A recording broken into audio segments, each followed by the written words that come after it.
are you? Good, thanks. Okay, well, I'm wondering, should we go ahead and get started? 3 minutes after 7, and there may be people joining us as people, are able to get on. But I think we could go ahead now. Yes, yes, ma'am. Yes, ma'am. And call this meeting to get to order. And we begin by going around and finding out who all is here this evening. And students, I would ask if you would please put your name in the chat. And would you also put what year you are, like freshman, junior, whatever, and please put your major. If you're a freshman and don't know your major, that's okay. So that will be our list of the students who are here this evening. I would like to, of course, recognize Professor Ceresa, and he will be speaking to you a little bit later. I'd like to recognize the Central Texas Interfaith leaders who are here with us this evening. And as I call your name, please just wave. We have Mrs. Fanny Akinbala. We have Mrs. Warrenda Harris. We have Ms. Janet Fontanet. And we have Mr. Henry Sines. And who else do we have?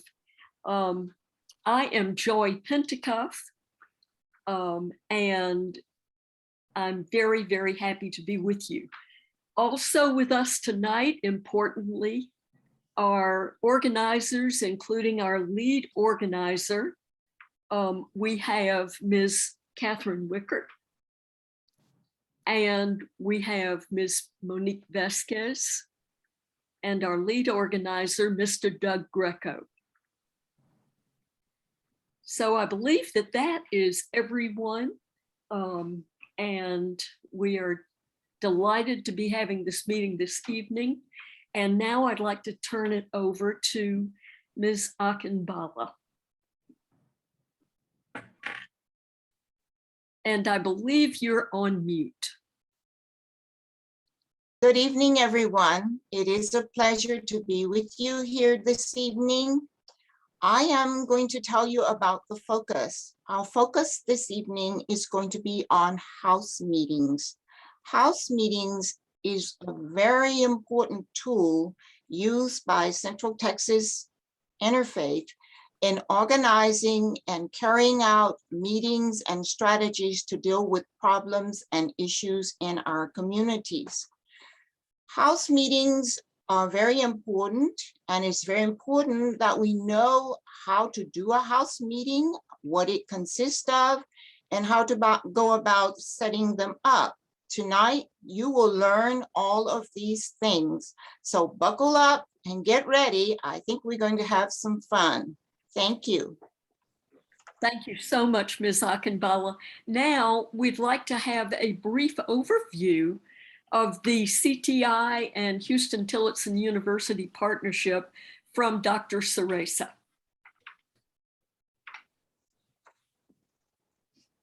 Thank you, Dr. Pentecoff.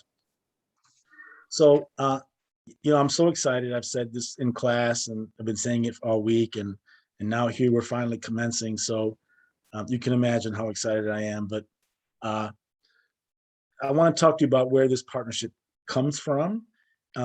Briefly, this started maybe 18 months ago, and I want you to know that the university, we deliberately sought out CTI for the space, the political space that they open up to people. It's really unique in terms of an experience of politics that's available. And so you may be surprised to hear that your training as a leader is beginning with house meetings. But when you see how important house meetings are for surfacing issues and identifying people with talent who might lead, you'll begin to make the connections how this is such a powerful methodology that creates space for us to act on things that we care about that are reflect our experience as students who come from communities and families that are facing pressures. And the thing to keep in mind here is that you're going to learn that CTI is many institutions that are committed to creating this space and to developing leaders who can create these conversations and then move into action around issues that are common. And so the journey begins here in learning how to create conversations that are honest and open about what's going on. The method for that is house meetings. And I'm just so excited to be able to share this experience. It's the second year now. What's been done by the students a year ago is amazing. You're going to learn about that. There'll be opportunities to connect up on that if you want to. There'll be opportunities to surface new issues and find new talent as well. So I'm just thrilled about the journey ahead. With that, I yield back. Thank you so much, Professor Ceresa. And now we want to have a brief overview of Central Texas Interfaith by Ms. Akinbala. Again, it's good to be here, and I will start by saying that Central Texas Interfaith was started in about 1988 with about 20 congregations and institutions in East Austin to address issues with school, playgrounds, street repair, et cetera, et cetera. Since that time, we have grown to over 50 organizations. We are nonpartisan and we are nonprofit, and we are now spread over a 10-county area here in Central Texas. We are a broad-based organizing group. We do this through house meetings and one-on-one meetings. Our focus is teaching persons, everyday people like you and me, how to be leaders. So we are focused on developing leaders. We do this through our training. We do this through engaging with public officials and community leaders. And we also do this in conversations with each other and building strategies to see how we can make things happen. In the last year, we have done the following accomplishments. First of all, we have won $40 million in rental assistance for low-income families who've been struggling after the coming of the COVID pandemic. We've also gotten $110 million in funding through Travis County to help address the big problem we're having here in Travis County with homelessness. Also, as a part of our state network, we have met with legislators and ended a statewide program, a corporate welfare program that was taking monies from schools and local areas and districts and giving it in incentives and tax breaks to large corporations. These are just a few of the things that we have accomplished this year. Thank you very much, Ms. Akinbala. And now I'd like to invite Mr. Henry Sines to share his reflections about his work in Central Texas Interfaith. Yes, good evening. I'm glad y'all are all here. I am at a family function here and they're in the next room. So I apologize for all the noise in the background. But yeah, I have been involved with Central Texas Interfaith for about 6 years, Austin Interfaith before that. Ms. Akinbala referred to the $40 million that was raised for rental assistance. And that came about through house meetings with people at the time of the pandemic when people were losing their work and their ability to pay rent, and then the world was just turned upside down. I believe at the time the city wanted to uh, cap it at like $1 million. And through these meetings, we realized that that wasn't going to be near enough. So we had house meetings, we had conversations, we took it to the city council and we're able to raise $40 million to help people. And I'm very proud of that. Thank you, Mr. Sines. And here is another story. This will be by Ms. Warinda Harris about her experiences with CTI.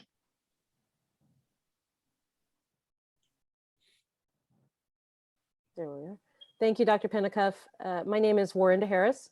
I'm a member of Congregational Church of Austin, a CTI member organization. I had been something of a backbencher when it came to my support for CTI. However, after the murder of George Floyd last Memorial Day, I reassessed my level of commitment to an issue that's critical to the lives of my teenage sons. I joined a team of leaders from institutions working on community policing. And for the past year, I've been in the room with city management and members of the police department as we grapple with how to affect policy change within that department.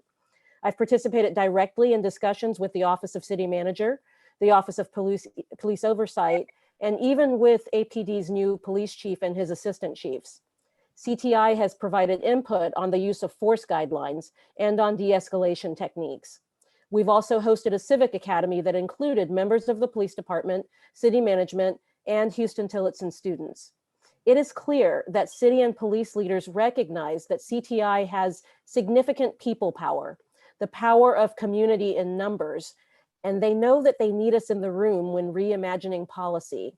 For me, that's what thinking globally and acting locally means. In working through CTI, my voice is louder and I can amplify the needs of my community, including my sons and including you. I'm here tonight because I hope to see you join me in this effort. Thank you, Ms. Harris. Now we get to the meat of the dinner, and that is the training on how you conduct a house meeting. And let me clarify, house meeting doesn't have to occur in somebody's house, although that's how they started. They are small group discussions of important issues. So let me now ask Ms. Vasquez and Ms. Wicker to jump into the training about house meetings. Ms. Vasquez, Ms. Wicker, if I could just, for one point of privilege as a professor here, I just, every time I hear stories of CTI's accomplishments, I'm just floored. I'm always floored. And I just want to give students a chance to let what you just heard sink in for a minute. Those are powerful stories about what's possible when people come together like this through their institutions like ours. CTI is a partner institution that's committed to this process. So just imagine what we might do along the lines of the things you just heard. Thank you. Thank you, Professor Ceresa. So my name is Monique Vasquez. I'm an organizer with Central Texas Interfaith. And I will say it was because of fights like this, and particularly for me, the rental assistance fight, that got me interested in wanting to be an organizer. So I was a leader with Our Lady of Guadalupe for about 2.5 years, which is a member institution of CTI, before I became an organizer. And I just really do value this work. So let's start with what a house meeting is. And bear with me, my screen is sometimes kind of funky. So the first thing about a house meeting, as Dr. Pentecoff laid out, it's a small group conversation, and it's with enough people that you can really have a conversation. So we think about 8 to 10 people with a leader who is guiding the conversation, and they're guiding it around 1 to 2 questions that get to a personal story. So we call them house meetings because they are often conversations that occur in homes, but they can be held in a school, they can be held in a religious institution, they can really be held anywhere. And lately they are being held on Zoom. So you want the key is, excuse me one moment. So the key is,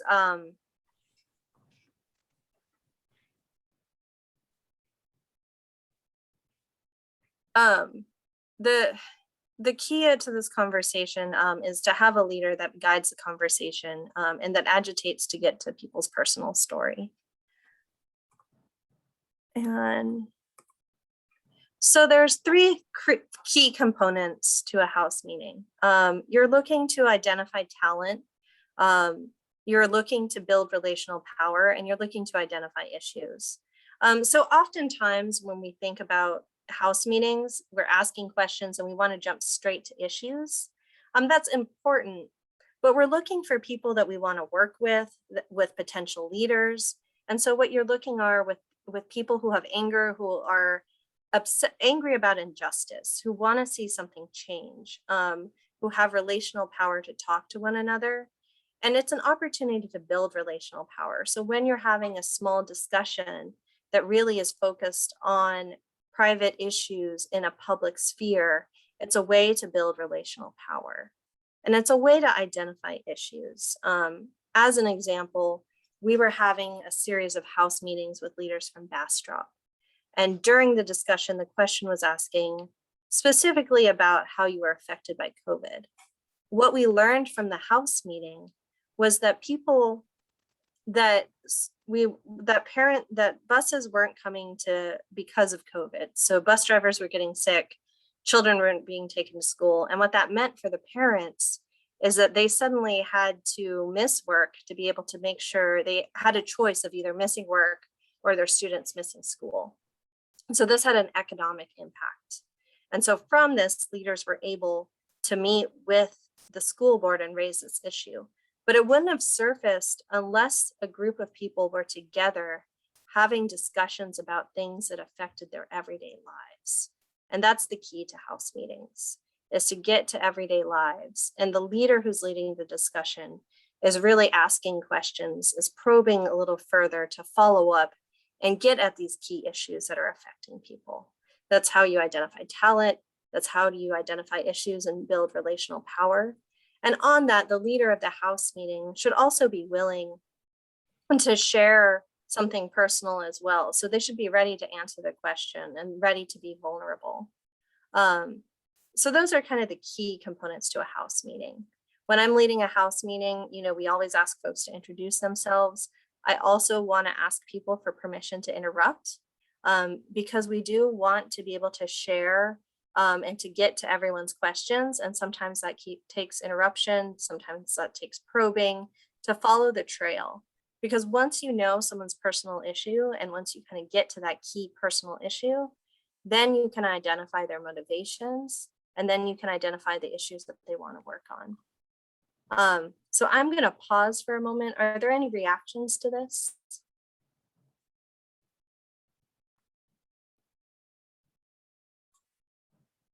And if not, that is totally okay, because this is new information and we will demonstrate this further. Camille, what do you think? Camille? Yes, sir. What do you think? Can you repeat the question? Reactions? Please. What do you think? What kind of reactions you having? What do you think about what you're hearing? Me, myself, I'm having a normal reaction. Just listening right now about yeah. Is it interesting? Yes, sir. All right. So Professor Ceresa, before we move on, I think I saw Mr. Clemens on. Is he still here, or? I don't think so. So what I would ask is, has anybody here participated in a house meeting? I usually start there. There we are. And Mr. Clemens, what was that like? So house meetings are pretty interesting. I think that the way I put it to some other folks before is that you've ever been in a group seminar in one of your classes, or you've had a small group discussion. It's a little bit like that, but obviously, as we just went over, it can be sometimes a little bit more intimate. You're getting into kind of what's going on in your life. It's a bit like having your moment in the sun, shall we say, to kind of speak your truth and speak to your experiences. And so it can be really empowering too, I find, to be able to also express this with kind of people who are your peers, who, although you go to class together, you know, you're in the same dorm hall or something like that, you may not ever really talk about what's going on in your personal life, and how that relates to something bigger. That's a great point. Yeah, that's a great point. And often in house meetings, the reason that they're so valuable is they are an intentional way to get at the issues that are affecting people. And so when you think about, you have conversations, you ask people how they're doing, you know, they might just say, I'm good, but you don't really get to the meat of the issue. And so this is really, to borrow Dr. Penikoff's words, this is really an intentional conversation to focus and see how people are doing. And so it's outside of their everyday lives to pull them into a conversation and check in and see where people are, but also to foster connections. I think of it as a way to look for co-conspirators of people that I want to work with, and people who are talented, energized. So that's another reason to do house meetings.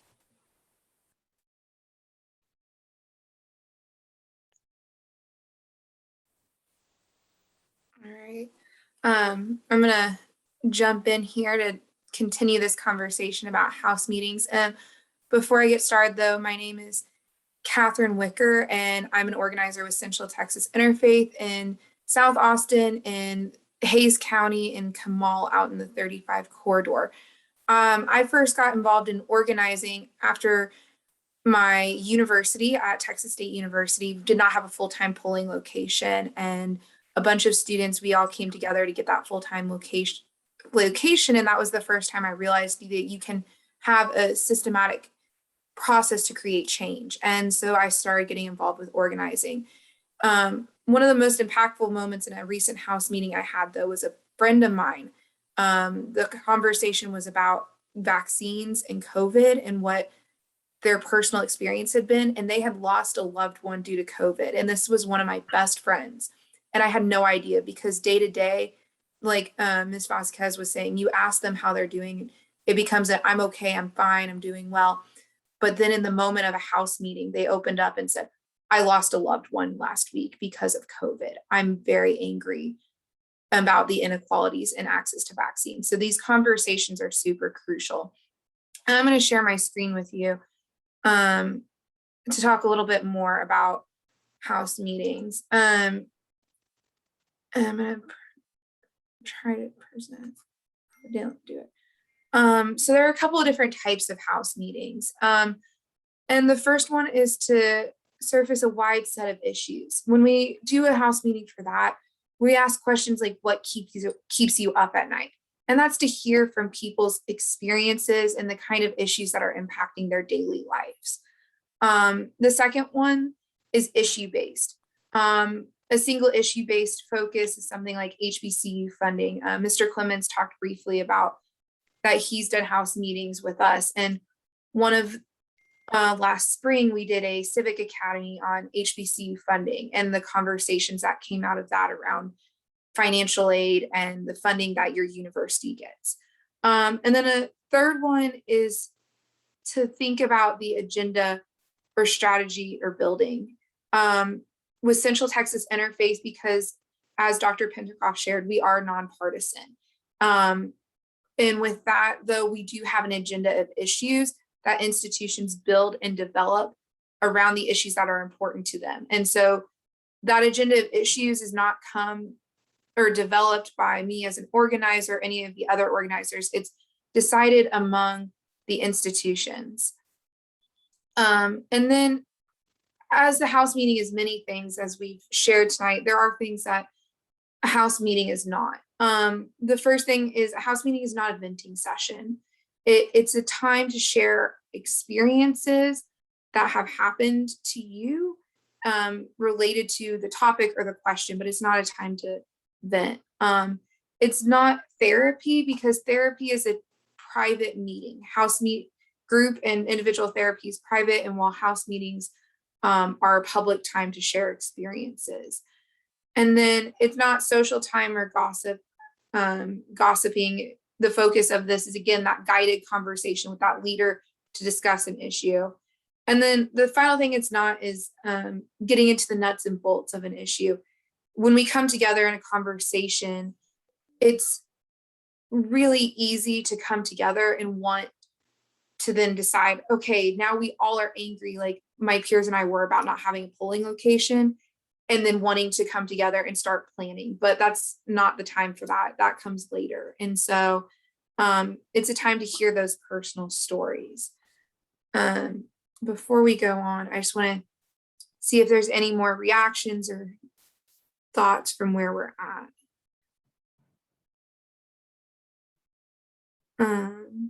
I do have a reaction or just a quick question. So you said that house meetings they're not a place to get down to like the meat of the meat of the problems or issues. You may speak about this later, but at what point the people who were in that first house meeting, do they get to be a part of the other, like the planning stage, or how does that happen?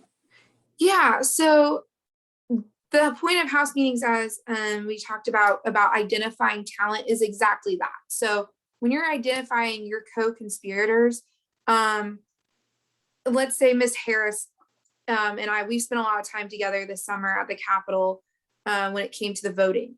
That's something that we're both really passionate about. And so when we go back and plan and then you go into that action together, you're looking for those co-conspirators that you can go into action with. And so after house meetings, and we'll do some more trainings later on with y'all about different other portions of organizing, like one-on-one relational meetings and strategy meetings and civic academies. That's how you start to build the organizing. But the house meeting is just the first meat and potatoes conversation that occurs. Monique, Ms. Vasquez, sorry. It's all good. If I can add to that, I think the reason, why we're asking not to go into the planning stage is there's going to be tension as you talk about these issues, right? These are issues that are plaguing people's everyday lives, and they're not going to be solved within an hour, but our natural tendency is to fix problems. But it's important to kind of lean in and agitate in that space, because then you can really understand the issue. And if you're curious and want to know more about the issue, that helps before you go into planning stage. But it is important to look for those people who want to be involved. And not everyone in a house meeting will want to go to the next phase or want to be, a leader in an action, but you're looking actively for people who will. And so if you can come out of the house meeting as a leader with an idea of who you want to engage, who wants to follow up, who is fired up about something, that is key, right? And you have an issue. So those are, the key parts of it. And so that's why we often talk about agitation. So leaders kind of, it feels like you are in some ways agitating, right? You're asking the uncomfortable questions and you're pushing to get further. And that is really why you're getting to people's personal stories. So it is really easy for me to talk about like the philosophical reasons of why something is important and why that's an issue.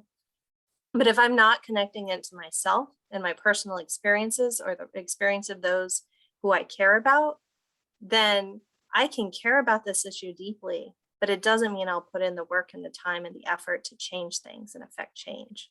So that's why it's really important to get it to people's personal stories. Thank you so much, Ms. Wicker and Ms. Vasquez. And we are coming now to the time where you're actually going to experience being in a house meeting.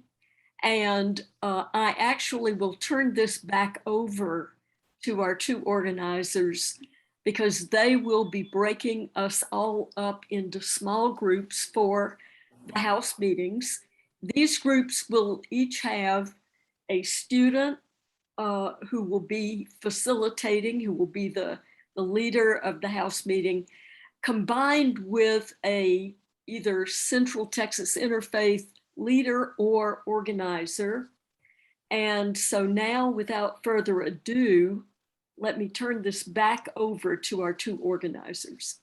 All right. And before we go forward with breaking y'all up into the house meetings, we do have a question for y'all tonight. As we're returning, y'all are returning to college for the fall. The question tonight is, what are the biggest pressures that students like you are facing?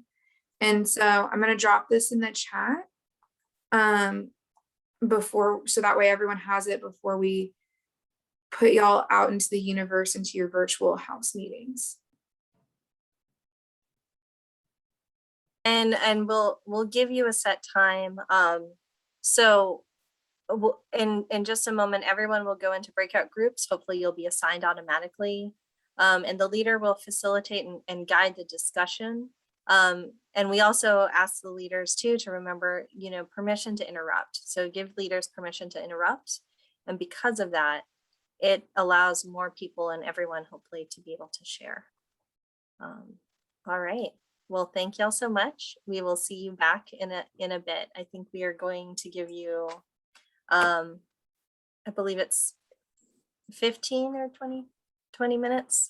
And we will give you a warning as well.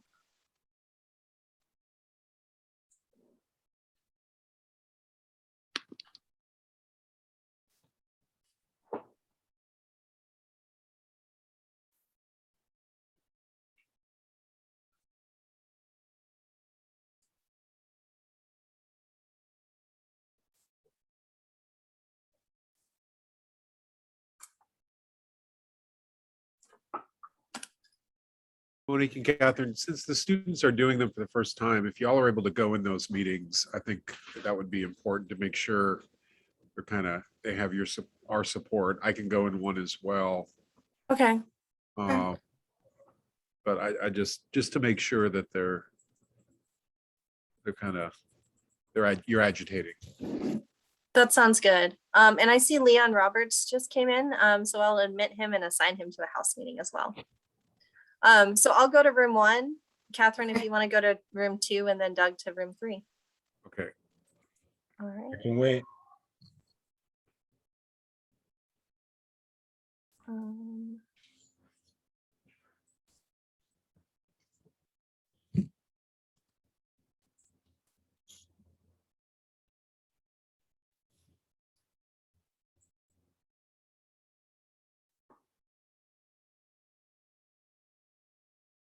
Hello, Leon. How are you?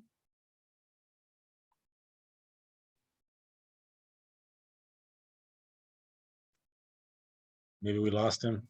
Oh no. I think we did. He's in the waiting room again. Yeah, I just admitted him. Okay. Okay. Robert, do you have the ability to do breakout rooms or to assign? You know what? I don't know exactly how to do that. That's okay. So, I'll just wait until I can assign Leon, and then maybe we could go to the same room. Or maybe I'll send him to room 2.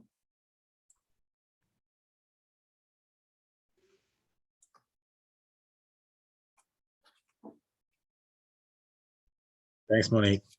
Yep, thank you. I think we lost him again. All right. I'll keep an eye out for him. And if he comes in, I'll talk to him. Okay, thanks. Yeah. Bye.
So it looks like our breakout sessions are coming back into the main session.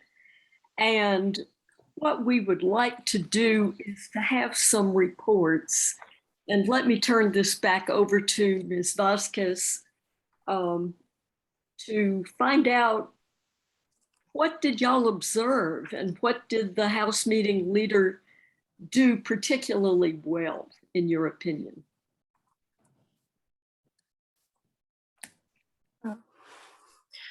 So maybe we could start with asking the folks who led House meetings. So we have our House meeting leaders. What was that experience like for you? So we had Sierra, Raul. I'm missing people. Sorry, but let's say for those of you who led House meetings, what was that experience like? Jeffrey as well.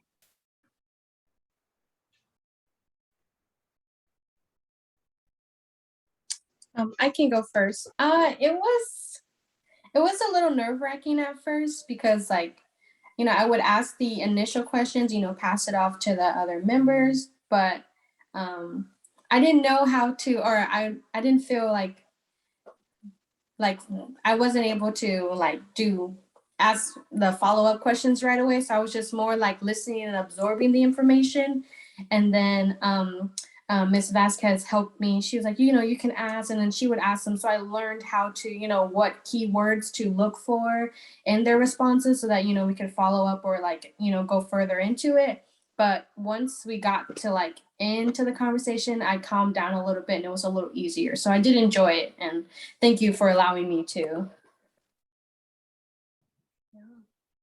Well, I think you did a great job. And so could you summarize, or maybe someone from Breakout Room 1, you can summarize what the conversation was like, but also what it felt like to be part of a House meeting? So just asking the question, what our biggest concerns were, we all kind of had similar feelings, but you would have never known that had we not had this platform for them to be able to speak on it. So it was about the mask on, wearing the mask on campus, vaccinated versus unvaccinated students. And it was a pretty big part of it, or part of the conversation, was about the lack of access to medical care or medical assistance. So just in case someone did get sick, there was that divide or gap between, not being able to get help. So that was kind of a big concern that I think is pretty important. Great. Great. Anyone in Sierra's group, and I might call on maybe Warinda or, sorry, once y'all are in screens, it's harder. But anyone in group 1, what was that experience like? Well, For me, I wanted to hear as much as I could because it's been so many years since I've been out of school, and what sort of translated to me was just how much this COVID year has transformed the college experience. That it's not just that you're interacting with people differently. You want to interact in person. You have to interact on Zoom half of the time, and it's all of the other concerns that go into the experience that have nothing to do with the being at school part. There was so much conversation about the concern about getting COVID and bringing it home to families who could not be sustained. Who's going to work if mom and dad get COVID? There is no health insurance. There's so many things that these students are bringing into the virtual classroom that that they just have a lot on their plate besides higher learning.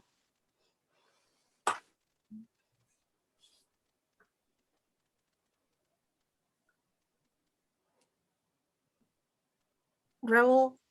It was interesting. I mean, you get to see different point of views. You also have different opinions. You also had the same opinions. I mean, it's all just part of the finding the problem and finding a solution. It's not, we're not here just to like, because at first that's what I thought it was going to be. The PowerPoint said like a therapy session or event and this and that, because that's kind of what I was expecting. I'm not gonna lie, but it was definitely you find the problem and you want to find the solution right away or the best you can. And I mean, yeah, it was a good experience. I liked it. I enjoyed it, and I got to make acquaintances, friends that have share the same opinions or share maybe different opinions, but that's something that you as a people, everyone as a people, we have our likes and dislikes, and we just have to find the middleman. So it was a good experience.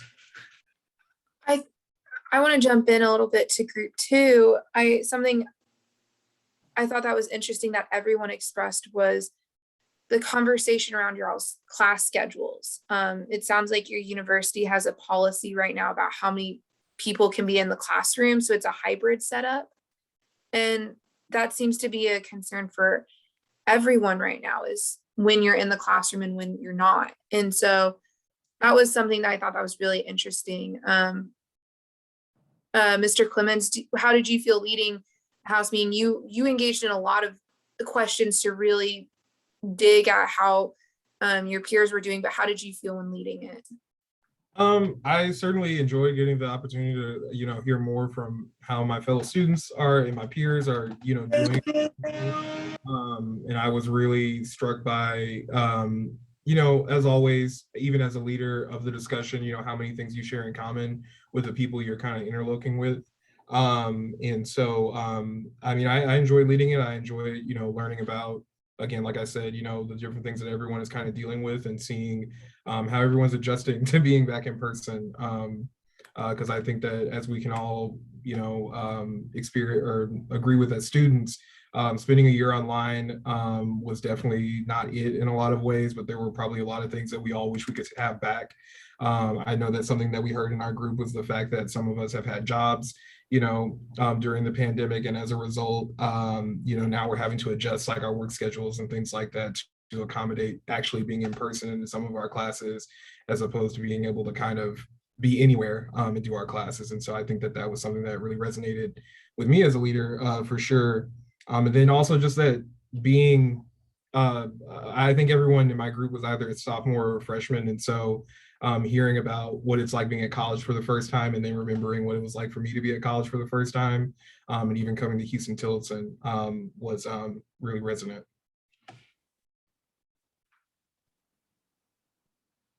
And I don't know if anyone from my group wanted to share also what their experience was.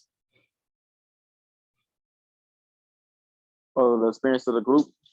Okay, so I say the conversation we had was good. It was really a good conversation we had, and we answered multiple questions after the question we had gotten in the chat. After that, we answered multiple questions. So I'll re up on what you said, how we transfer from online to in person. I mean, online to in the classrooms. That's really was the main thing, the main topic we talked about, because us having to be in person and online in some classes is really, I say, confusing, because some days we don't know when to go in, or some days we get mixed up. So yeah, that's the thing I had to adjust to, really, just to get my schedule right. And I want us to end, I think we said we were going to end right at 8:15. And so Jasmine, if you can maybe share what your experience like in group 3. Yes, ma'am.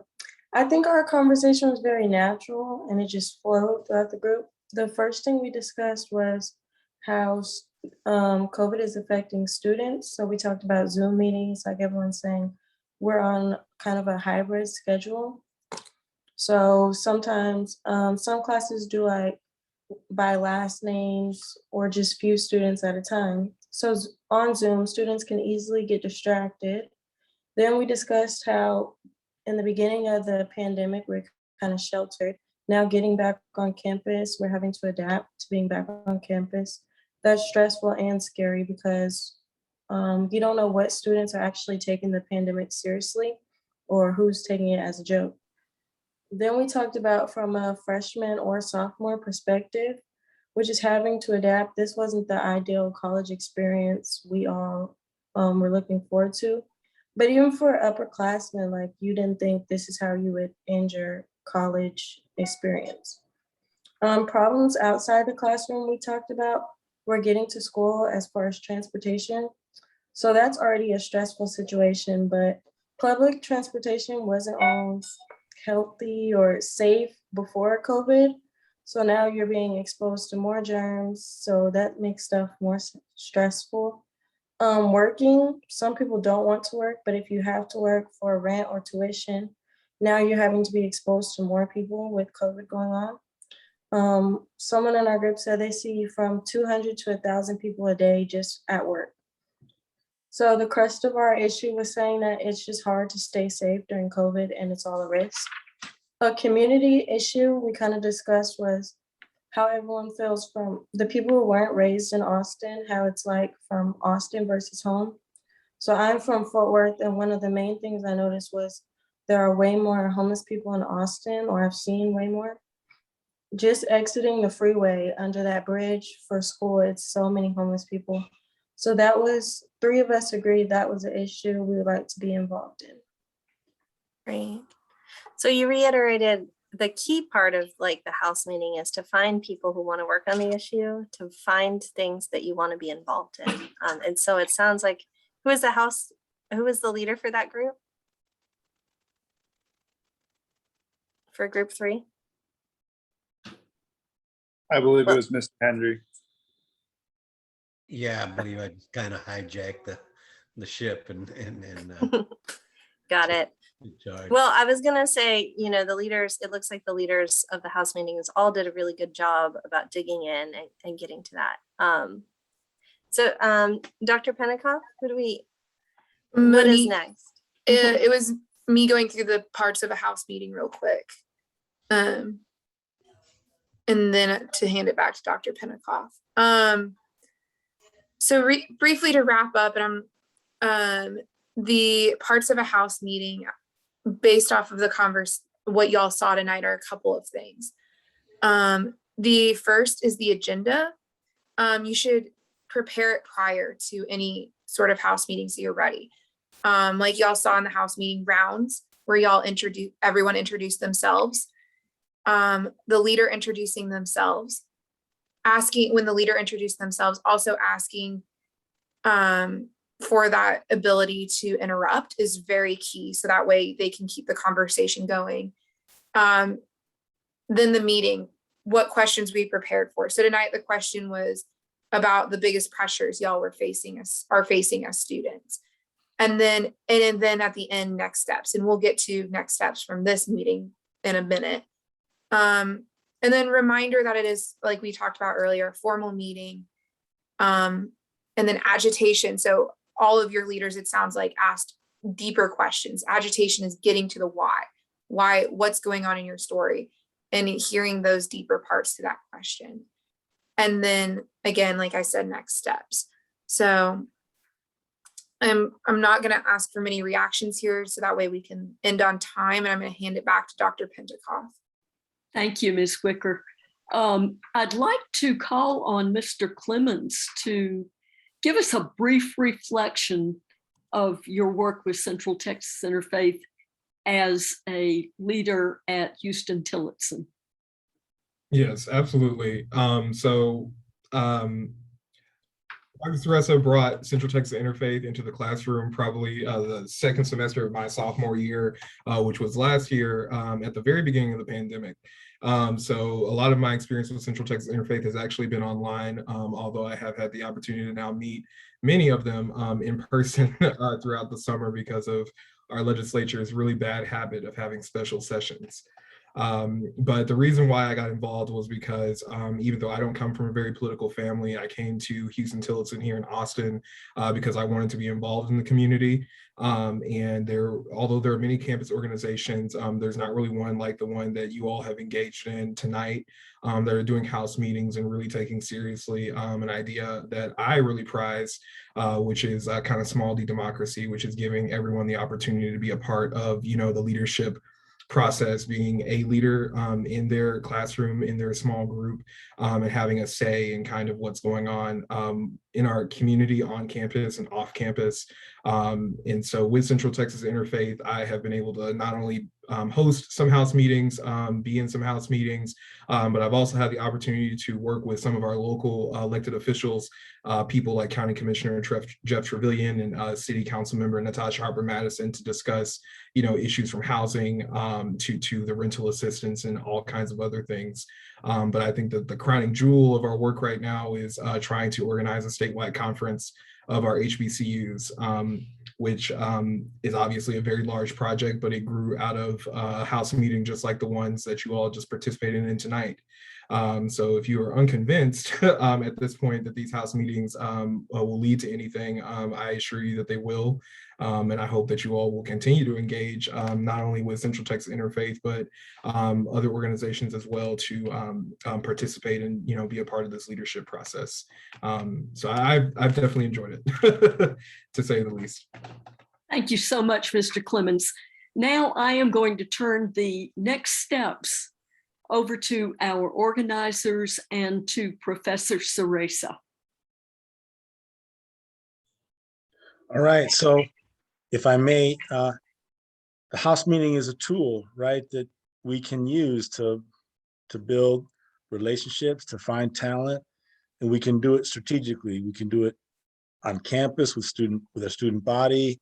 We can bring in other allies that we might want to work with. We can use it in a variety of ways, and that's the question that I want us as a group to be thinking about, how to use this tool to begin the process of linking up so that we can act together and with some authority and some power. And yes, this process has begun, and there is a network of students who want to bring Texas HBCUs together to talk about the resources and support that HBCUs deserve. That came out of house meetings. That effort's going to continue. I mean, you can link up with that. If you want to use house meetings we can use it to develop new issues as well among students, with partners, others in the conversation. And so I want us to think about our interest in using house meetings and as a next step. But this will be something I want to share in the classroom and talk with you all about, and see if you're interested in doing it and what it would look like. Yeah. Knowing, of course, that we have this tremendous ally, CTI, that's going to walk with us. And not only the training, but the 50 other institutions that are a part of the organization that have issues very much like, but there are people we've talked before in class. We're the same, it's the same constituency. So it's an exciting possibility. If I could just make one very brief comment, that is, Ms. Shepherd, the situation of homelessness in Austin is one of the major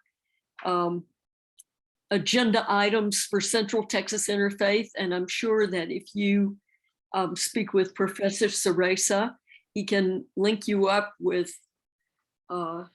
some of the people who are involved in that project, and you might find yourself swimming with the sharks with us as we try to tackle this very important project.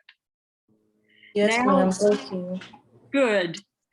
Now we are at the close of our meeting, and I'm going to ask Professor Ceresa if there are any final comments before we adjourn. Well, thank you so much, CTI, for being here. Thanks, students. This has been a wonderful learning experience. I'm looking forward to the conversation ahead. Thank you so much.